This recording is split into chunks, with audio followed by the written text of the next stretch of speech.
Good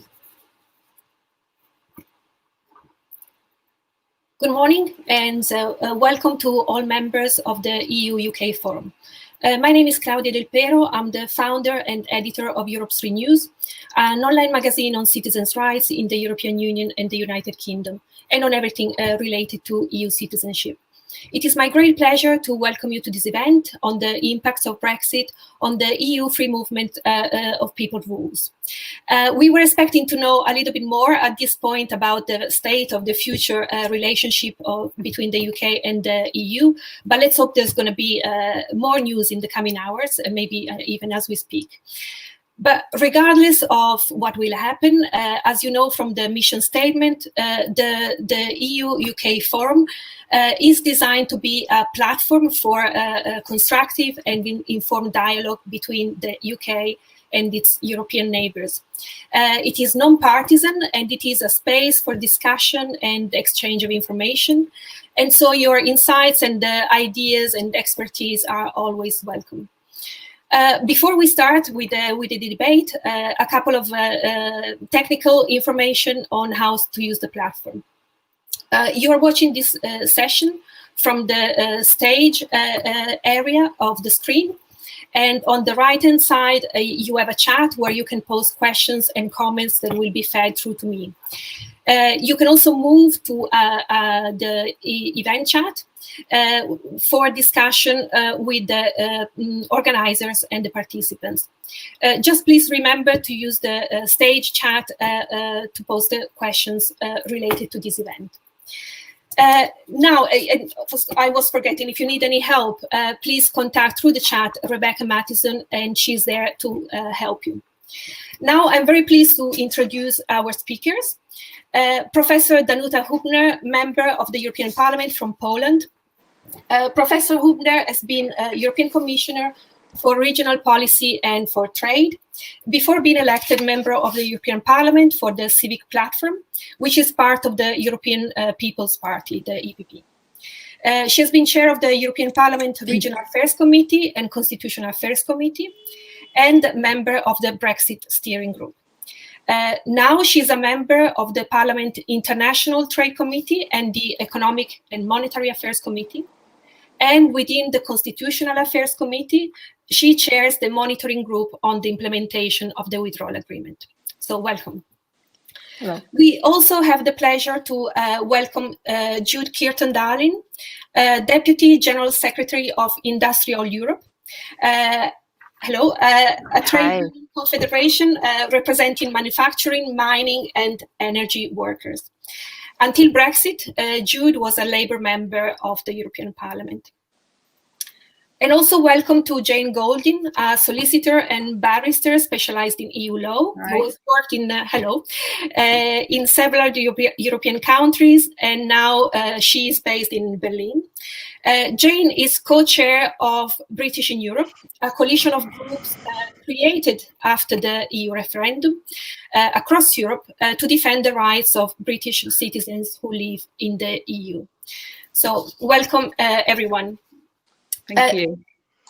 Jane, let's start from this point, from the rights of British citizens who live in the EU.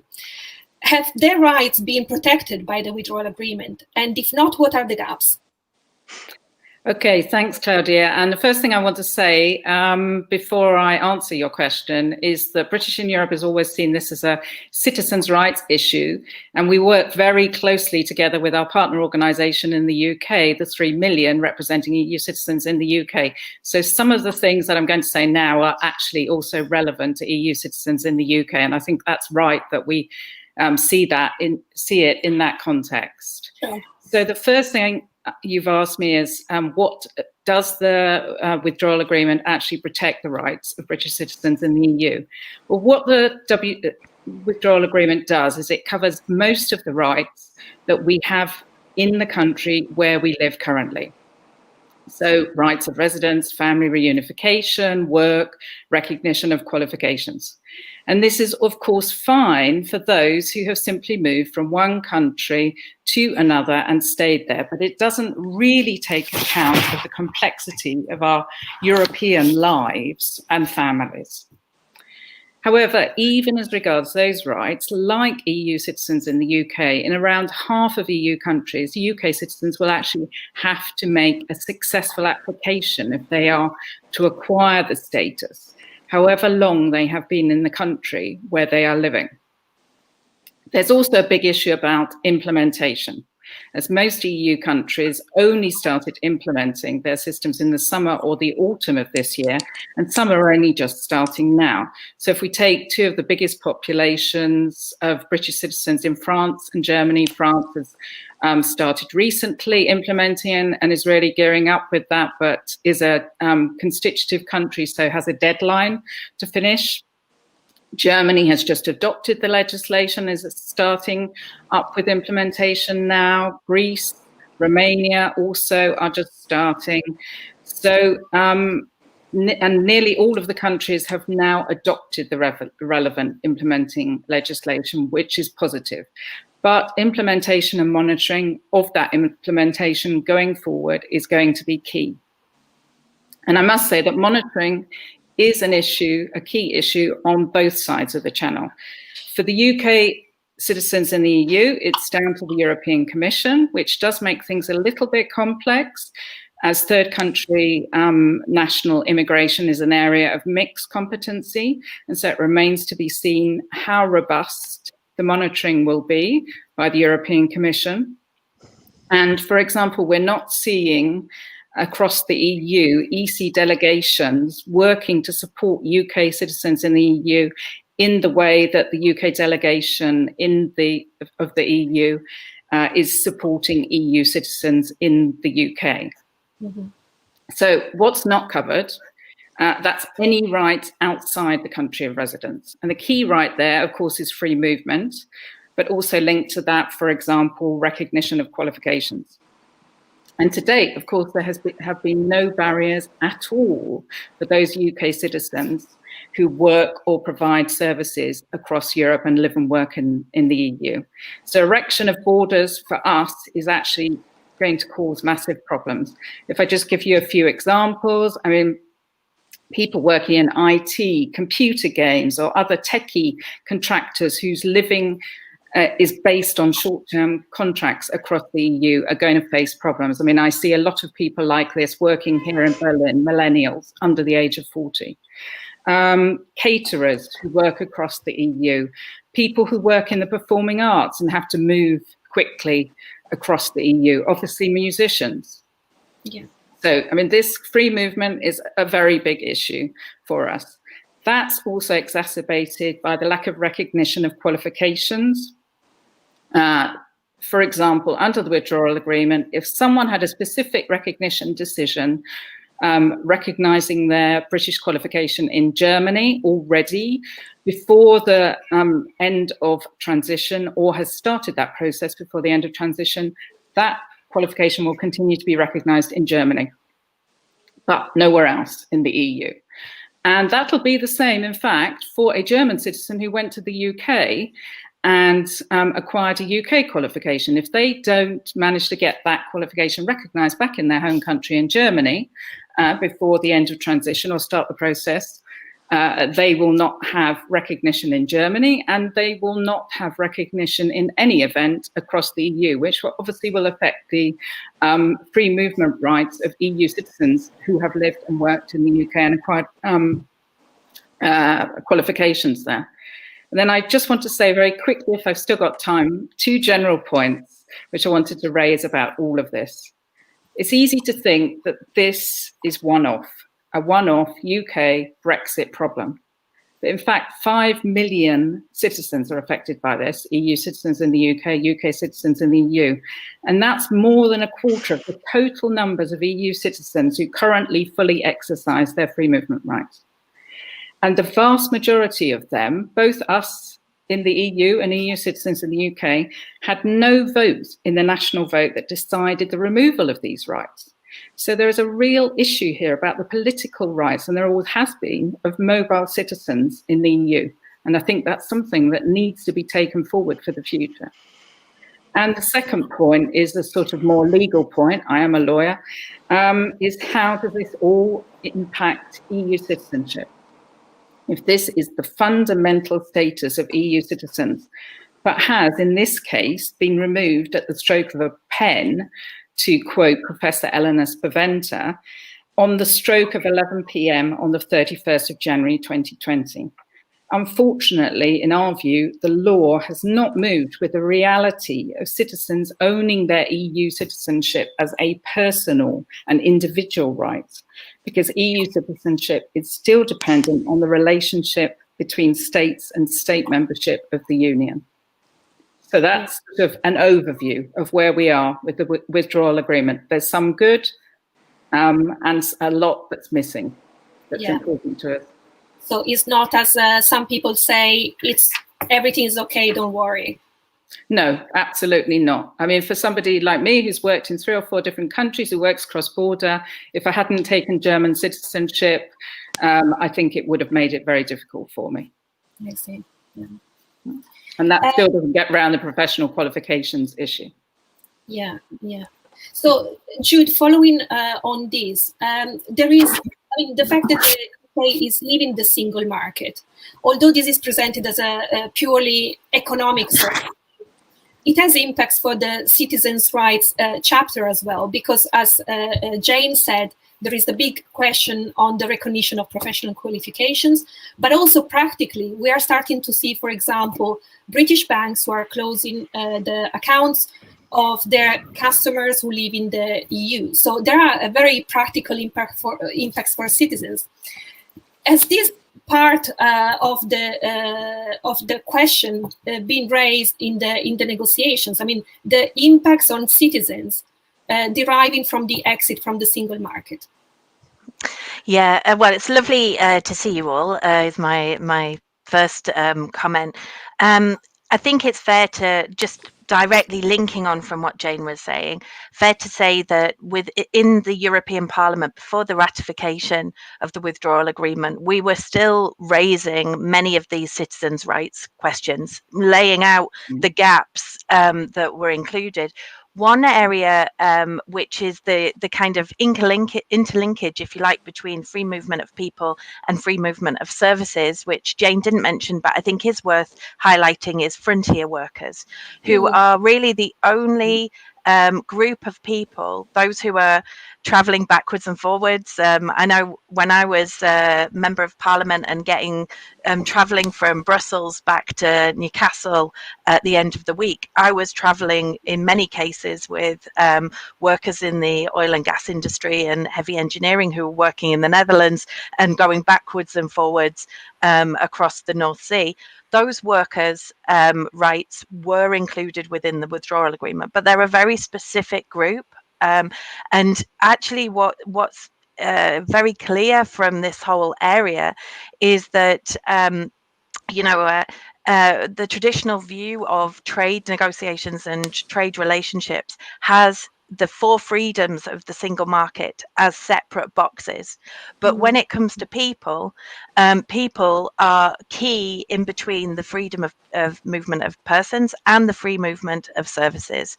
And the fact that there was nothing in the withdrawal agreement on the free movement of services, with the exception of frontier workers, has meant that all of those questions, whether it's professional qualifications or access to providing services like performing arts or musicians or architects or whatever it may be, all of that has been left in the pot of the future agreement negotiations. And so as time has gone on this year, the anxiety level for those whose lives depend on service provision across border has increased really dramatically. And what I've heard from former constituents in the UK is that they're increasingly cut out, even before the end of the transition period, cut out of bidding for contracts within the EU 27. And equally, EU 27 service providers are thinking, what is the legal certainty of how we can provide services in the UK? So this for me is incredible. In trade, people are often so fixated by trading goods and, you know, the story of German cars selling into the UK market, that we don't think about how our economy is actually constructed and operating today. And services are an enormous part of our trading relationship, and all the more because the UK has traditionally been a service provider for the rest of the EU, and that is a big part of our relationship. So obviously, companies, in the absence of certainty, have started implementing contingency plans. And one of the examples of those contingency plans are banks writing to their customers living in the rest of Europe, in the EU27, and saying, because we don't know what the certainty of this relationship will be, we can't guarantee the future of your service. So it's inevitable, because of the delay in concluding an agreement, that there will be an impact in terms of some of those rights, which are really about the free movement of services. Now, when we think about what might come out, obviously we all would have preferred that today we would be able to say, well, this provision is included inside the future agreement or not. There's going to be very little time for scrutiny of what is in the deal once it's concluded by the negotiators, but it's highly likely that professional qualifications will be in there, because if you look at even deals like the EU-Canada agreement, the CETA agreement, there is an agreement for mutual recognition of qualifications, and over the last few years since the CETA agreement was ratified, there's been quite an extensive process of identifying how qualifications can be mutually recognised in regulated professions. It will be in some ways easier with the UK, because although we lose the framework of the EU professional qualifications directive and regulations from January the 1st, we're starting from a point of convergence rather than divergence. So I would, unless they're really trying to make life extremely difficult for people, I would anticipate that within the agreement there is a kind of status quo recognition, which will then lead to some kind of regulatory dialogue in the future when divergence occurs or new qualifications are created. So depending on this moment, the question is, will there be an agreement or no deal? If there's no deal, then British qualifications across Europe will be subject to the rules of each member state, because Brits in Europe will be third country nationals and subject to national rules. If there is an agreement, then potentially some of the pain around professional qualifications might be resolved. But for people like Jane, that doesn't help the fact that they've had to spend their own money and time trying to resolve the situation, also as a personal contingency plan in the absence of a negotiated conclusion.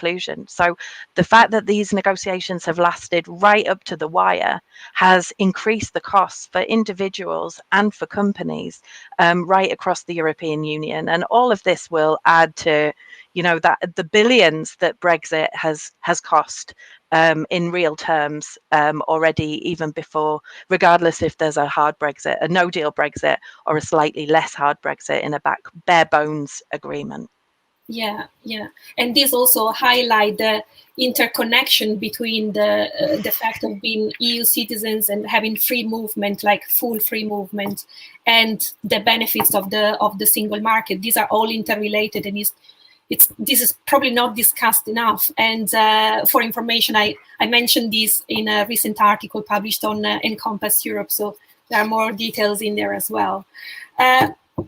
Danuta, following on this, how will the rights protected under the withdrawal agreement be monitored? We are seeing, even today, the British government, less than a year from Brexit, prepare to flounder the commitments towards Northern Ireland. So how can we be sure that the commitments made on citizens' rights will be maintained in the long term? And what is the role? Is there a role of the European Parliament in this? Yes, thank you. It was extremely useful also for me. So thank you for the invitation and for organizing this thing together on the citizens' rights in this moment of the whole process of negotiations. And I learned a lot.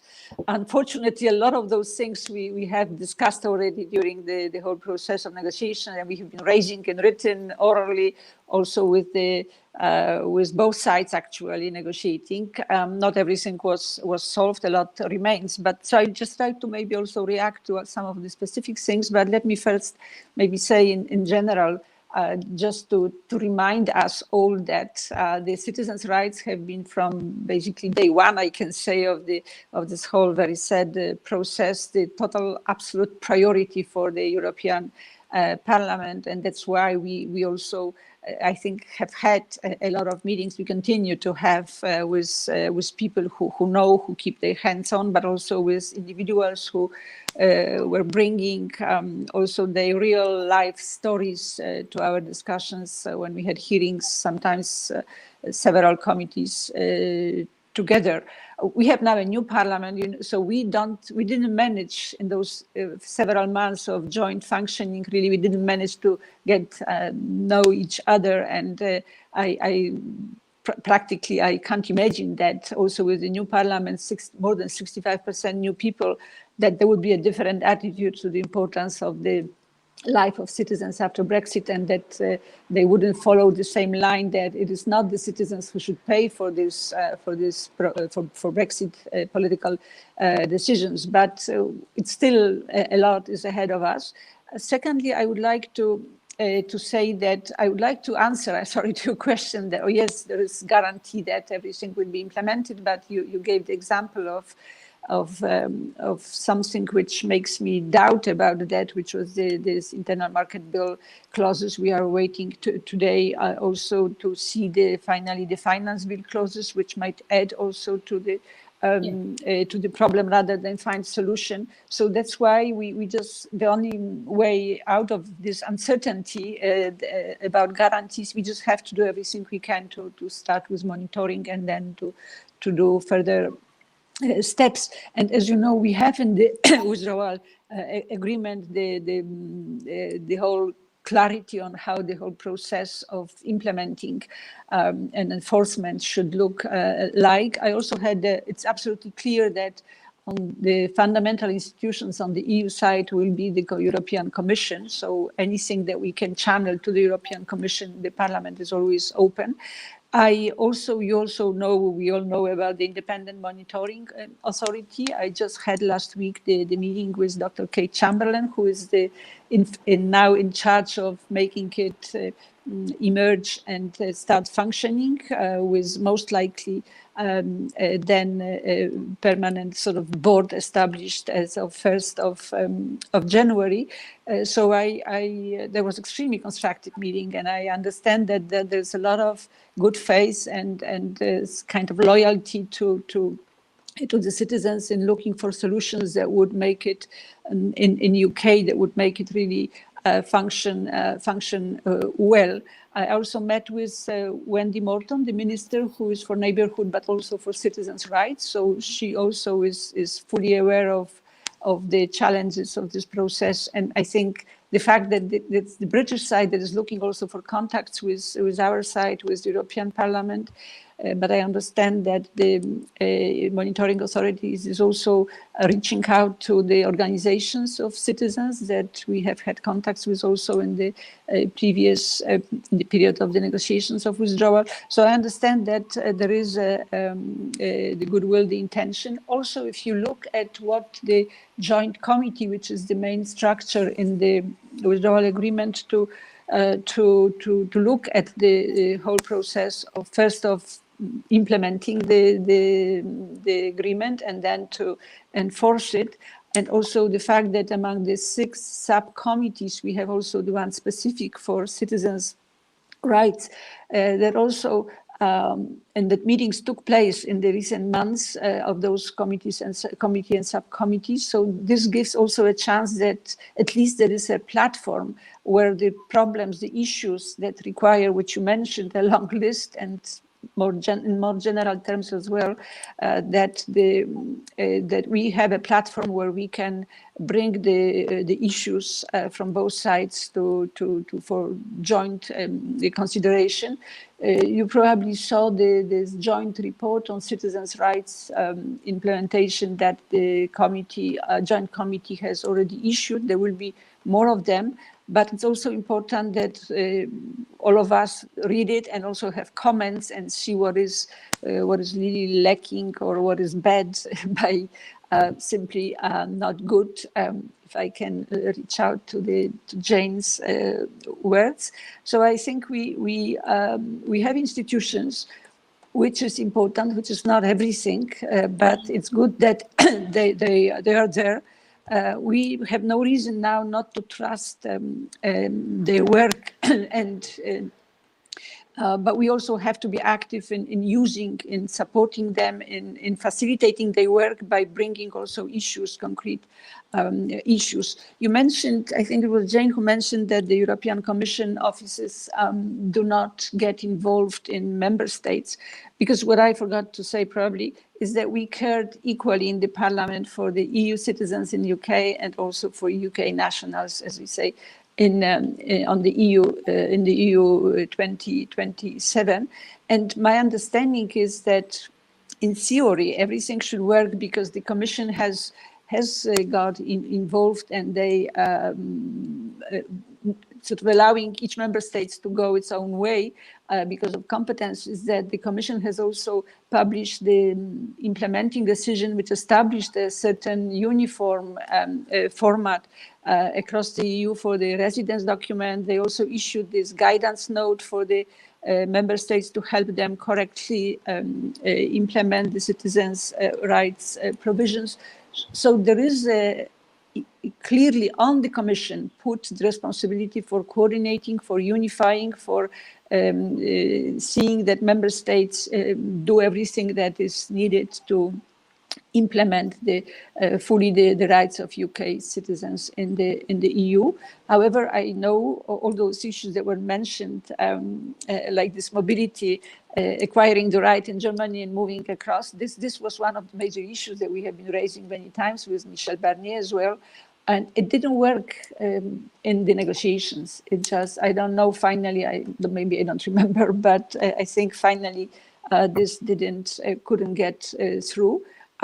So I am thinking that as European Parliament, now that we also have this, first of all, strong political interest, also then sort of accumulated knowledge of the experience from the negotiations on this issue, well-established contacts with organizations, also those that you represent. So I think, and also in the last resolution that we adopted in January this year, before the entry into force of withdrawal agreement, was totally dedicated to the citizens. So I think there is potential in the Parliament, which we'll try to use. So we established, probably too early, but because we have the right to start working on monitoring as of 1st of January, but we already have this monitoring group in AFCO that we will be looking at all the issues. So we are sort of all set and prepared. But I think that, those issues that you should, I don't know how to say it, because to tell you that you should write to the Commission, we always say it, but you should let us know and let the Commission also know about all the concerns that you have. I can imagine on many issues, we will have a very skinny, probably, agreement. Let's hope we have it. So I think there will be, on many issues, certainly on financial sector, the negotiations will also take place next year, and probably there will be other issues. And I also think that it's natural that to certain things, we should just go back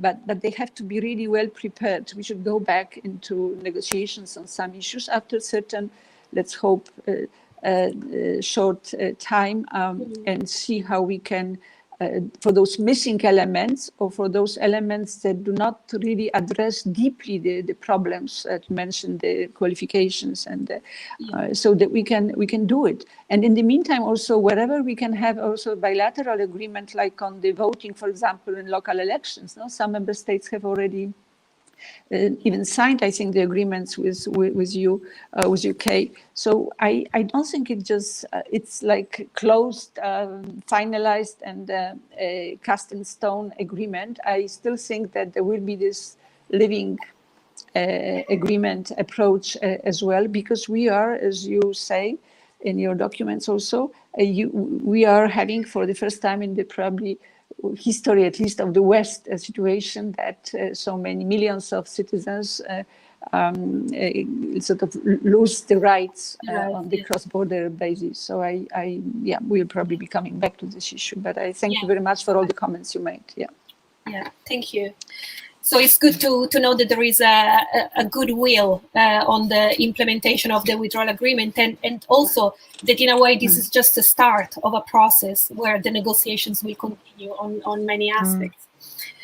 So coming back to Jude, now if we look a bit more at the big picture, so what do you think are the impacts on the trust on free movement for people who want to move in the future? Because as it was said, this is the first time in the European history, in the EU history, that people are losing their rights. So will people who move around the European countries in the future still have trust in these free movement rules?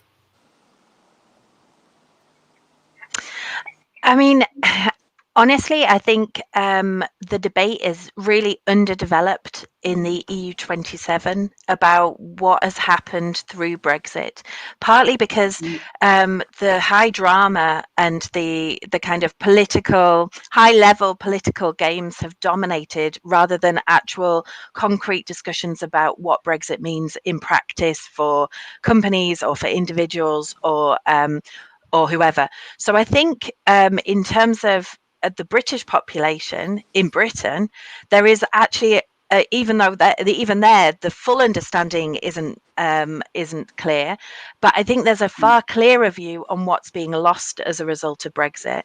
Then there has been a reflection in the EU27. If I take, for example, my husband is Belgian. I, like Jane, had to take another nationality in order to keep my family together. And so I became a Belgian at the beginning of the year as well. If I think about the conversations in my Belgian family and young, and I could still consider myself relatively young, even though I'm not really anymore, but the people of my generation who are absolutely used, we were born inside the European Union, we are used to traveling and working across border. There is very little and has never been any discussion amongst his friends about the fact that this could happen to Belgian nationals, for example. The idea that you would lose those rights, those acquired rights of free movement, is just not part of the picture. Brexit is seen as an quintessentially British issue. And I think that has then so there hasn't been a greater reflection about what the implications are long term for EU citizenship. But I think Jane's point right at the beginning is the really vital one, which was made. I remember a common hearing between the AFCO committee, the Petty committee, and Libe. And now probably about 3 years ago, where Jane spoke extremely eloquently about the fact that it was those who had put their belief in the concepts of free movement and European citizenship who were the most betrayed by Brexit, because they had believed that these were rights that we had as individuals, and the realization with Brexit that those rights are entirely dependent on your nationality and your member state membership, I think has only really touched in any tangible way those who are most acutely affected by Brexit. So the 3 million in the UK and the British in Europe. I think that debate is a debate which is had around our kitchen tables, but it's not a debate which is had in wider society. Even though I think, and that would be my quick last reflection, that I think there's a corrosive effect of that realization. The fact that those rights have been extended but never withdrawn before, we've set a precedent, and precedents can sometimes corrode in terms of the long-term development of citizenship rights. So to Danuta, I think this is an absolutely vital part of the European Parliament's work in the future on pushing, really holding those citizens' rights very close to a political agenda and pushing them forward to ensure that there isn't a corrosion of the European identity as a result of Brexit. Yeah, thanks. And really following on this, another question for Danuta. As it's been said, first time in history that this is happening. And next year, the conference on the future of Europe will start discussing the reform of the European Union in many areas. So should this situation be discussed in that context? I mean, should this first time loss of EU rights be part of the discussion on the future of Europe? My short answer is I can't imagine that it will not. But because in general, if one looks for the good side of the Brexit, I'm sorry for this, but certainly the issue of bringing into this public space the issue of European citizenship. We never had such a wave of discussion on what a European citizenship and what kind of rights the European citizens have. After the Lisbon Treaty, I think, entered into effect, we had only the discussion on the occasion of the European Citizens Initiative, where the issue of citizens' rights and in the decision-making process were used to be brought. But otherwise, I remember there was basically all the hundreds probably of conferences I participated, bringing also to many of them the issues of citizens.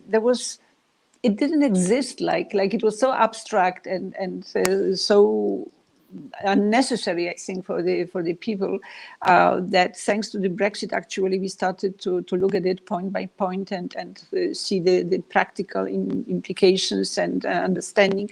So I think it's important that we sort of exploit also this momentum that we are now having to continue discussing on what you called European identity, and I think that we just have to look through this perspective also at the issues at stake that were not done in the negotiations of the withdrawal agreement. But because I think the awareness now is better than we used to have, and why the conference can be the right place, the right space to have this discussion as well is because we have agreed that was clearly pushing from the European Parliament, but I think it's also acceptable now for the other institutions that we have agreed that the engagement of the European citizens will be a legitimate part of the whole process of the conference. Not so much, I'm not talking about the topics, but the whole process, getting the citizens on board, and there will be the Parliament had some ideas on how to do it. The problem is that, as you know, this has been dramatically delayed to a large extent by coronavirus, but I think the COVID was used also by those politicians who were not really enthusiastic about having this conference on the future of Europe, and specifically in the Council, I think we had very little interest.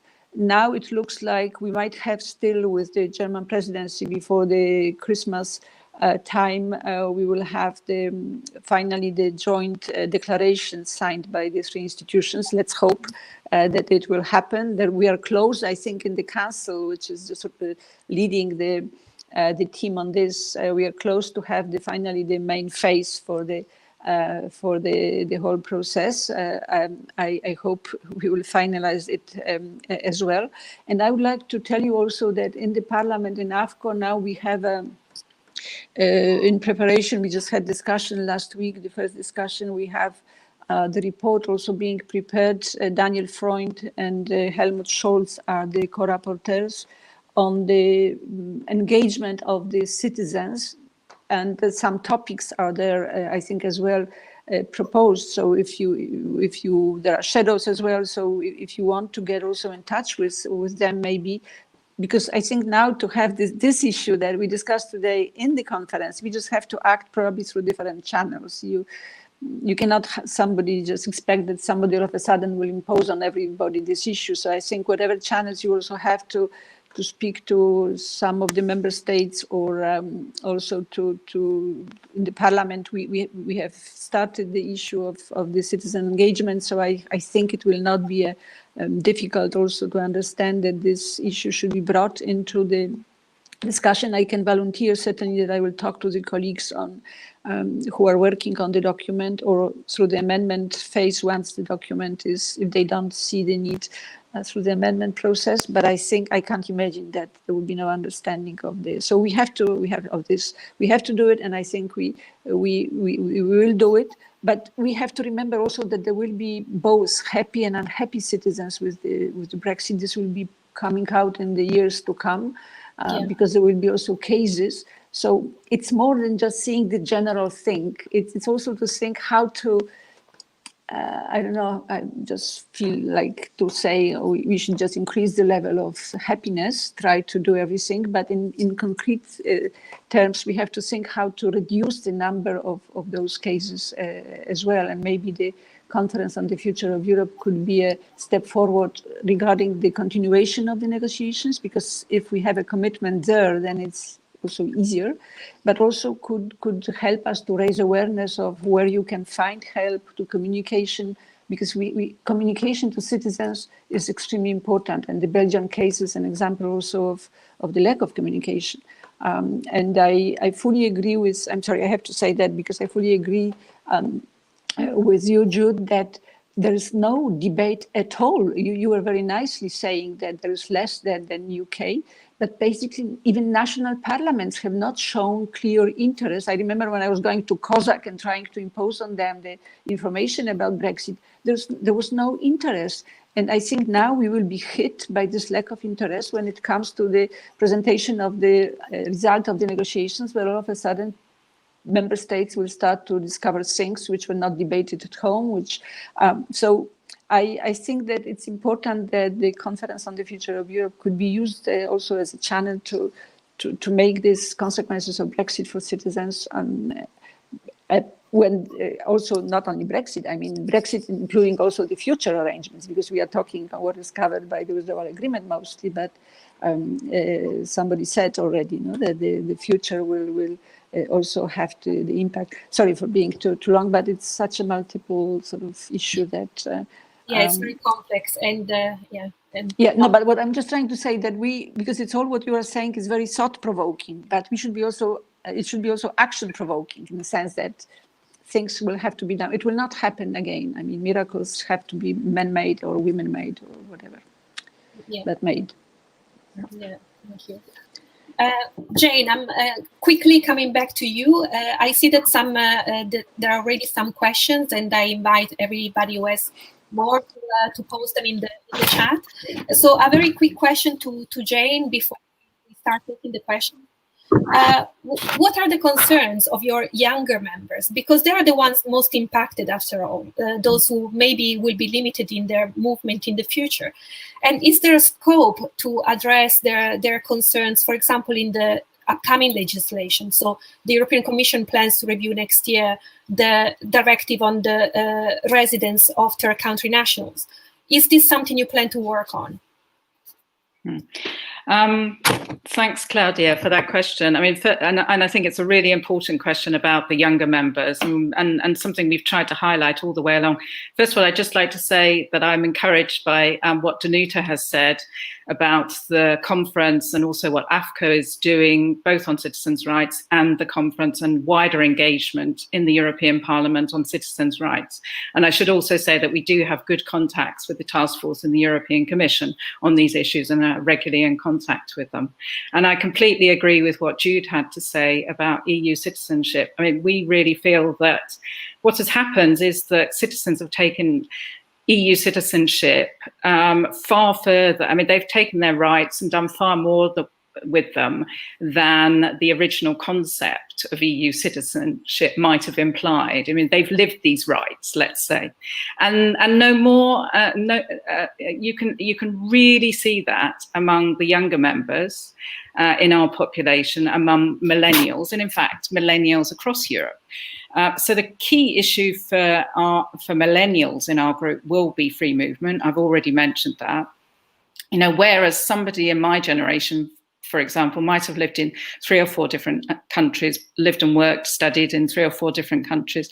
Millennials are just moving all the time. You know, they're moving to do traineeships, short-term contracts. They could be moving every 6 months or a year. They may not even have managed to build up the residence rights in one particular country to be covered by the withdrawal agreement. So this is a real issue for them. And then on top of that, they have the recognition of qualification issues, which could also place barriers in terms of moving around.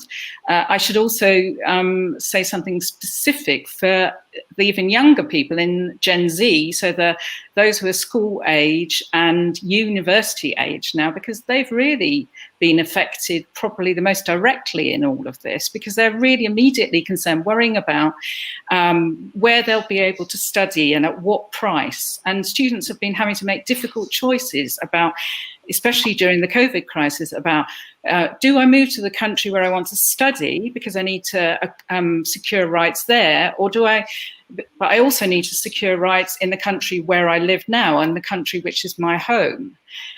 Then there's the whole issue about, you know, if I'm studying in another country, at what price? You know, will I be treated as an international student now? And for British students and school children living in the EU, the only country where they've got absolute certainty that they will still have home fees is the country where they live now. So in all of these issues are affecting young people, and young people are having to make decisions now about their university next year, for example, and future life changing decisions on the basis of not enough information, quite honestly, and in a crisis as well. So that's been very difficult. But you also asked about the revision of the 2003 Long-Term Residence Directive for third country nationals. Now, be great if that's revised and there's a new directive, but I really don't think that this is going to address all of the issues that I'm raising now about free movement. And past experience suggests that this will take time anyway. I mean, the current directive does provide mobility rights, but that's not free movement. And with all EU legislation, it's also an issue of how is it actually implemented in the country, across the EU. The 2019 review of the 2003 directive showed that progress had been made since the last review of the directive, but it was particularly, you know, implementation, particularly of mobility rights, was a difficult area, and very few of those who actually acquire long-term residents of third country nationals are actually using those mobility rights, which, to be clear again, are not free movement rights and are subject to limitations. Mm-hmm. So yeah, some hope. I mean, but that's really a long-term project, I would think. It's not going to deal with these issues anytime soon. Yeah. So very, very difficult choices for the younger generations. Yeah, absolutely. Yeah. Thanks. So we started to receive some questions. So I'll go through them. I think there at the moment they are mostly for Jane. Question regarding frontier, or no, actually for Jude. British citizens living in the EU 27 and working in the UK aren't eligible to the UK frontier workers, which is only open to EEA citizens who aren't also British. Do you know how will they engage with the withdrawal agreement rights? Yeah, I've actually, since I read that question in the chat, I have been trying to work out what the answer would be, because that's a situation which has never been raised as an MEP. This was never an issue which was raised to me. I don't know whether Danuta's heard of that relationship, and it's unclear to me why a UK citizen resident in the EU27 who is working as a frontier worker in the UK wouldn't be able to practice in the UK. So I know it's not covered by the provisions of the withdrawal agreement, because the idea is that citizens work across border and it's never more complicated. And I mean, maybe one comment on that. That's for me one of the, and it was as an MEP, one of the real difficulties about the whole way that citizens' rights was dealt with in terms of Brexit, because there's an assumption that you have nuclear families, linear life patterns, and extremely clear trajectories of travel. And as Jane said, you know, people have used these rights in all kinds of ways, and they now find themselves running up against a legal framework which has this much more kind of square approach to human life and development. So I have to say, I have never come across the question that was posed by the Border People Project, and I think it would be a really excellent question to pose to the European Commission, because I imagine that it's actually the European Commission and the Monetary Authority in the UK who would have to determine how those frontier workers' rights are adjudicated. But perhaps Jane has more information on that. It's probably a relatively small group of people, but one of those groups who find themselves outside in this messy world of life, outside the square boxes that Brexit has been negotiated through. Yeah. Jane, do you know more? Yeah, all I'd say is that if they have residence rights in the EU country where they're living, then they can certainly access some of those rights under the withdrawal agreement. But I would say also it's a question to be raised with the UK government. Because, you know, we've had to raise questions like this about returning citizens to the UK and our rights with the UK government, because we're losing EU rights. We're having EU rights taken away from us that we used when we went back to our home country, the UK, as well. And I think this is one of those areas where we need to ask the UK government about this. Yeah. So we will probably face a lot of these questions in the coming months and years, when the legal reality means the actual reality of the life of people. It's quite interesting, actually. Last year we ran a survey as a Europe 3 News among EU citizens in the UK and British in Europe, and it came out that about half had lived not just in 2 countries, but in 3 or more countries. Yeah. And it has never been considered in the negotiations. All the withdrawal agreement is based on the fact you move from the EU to the UK or vice versa. But this movement, it is very common. Once somebody starts to move from one country to another, it's then easier in a way to make other moves in life. Yeah. So I think we're going to see a lot of these questions coming up in the coming months. So another question for Jane. You mentioned that for a UK citizen obtaining a qualification in Germany, that qualification is not valid in other EU countries. How does it look like in the UK? Is there just one qualification equivalence, or are there one for each of the devolved powers? Yeah, my understanding is that there is one qualification equivalence in principle, but I think it would also depend on the profession. I think there, for example, I'm a lawyer, and there are different authorities dealing with legal qualification. You have England and Wales, you have Scotland, you have Northern Ireland. So in some qualifications, you may see them, there may be different authorities in the devolved powers. Thank you. This was from Morten Peterson from the European Business Advisor. Another question in a personal capacity, still to Jane.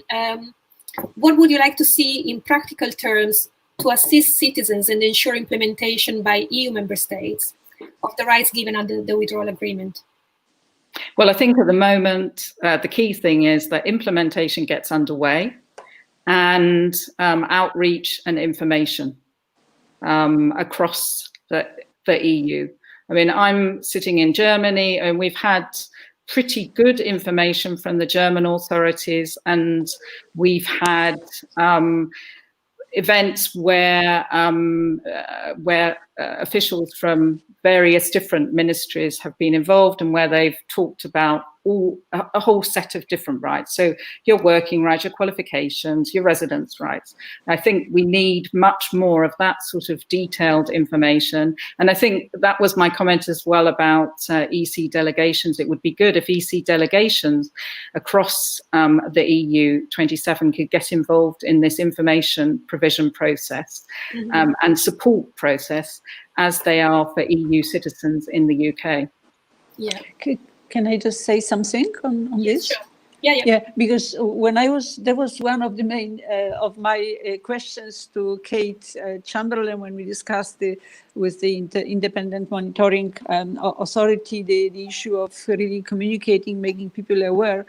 And she was just talking about different institutions with which they are in touch to channel also the information. But the main institution in UK, as she saw it, was the network of those locally active and existing, I forgot the proper name, the citizens boards institutions. I don't know, they're like one-stop shop for citizens at local level, which we also have in some member states. So not really as the channel through which citizens who often, especially vulnerable citizens who use those places to get information on many other issues. So they got in touch with the independent monitoring authority, got in touch with this network, and they are using this network also to share the information or to approach citizens, and also to be prepared to responding to the citizens on where and how they can solve the issues.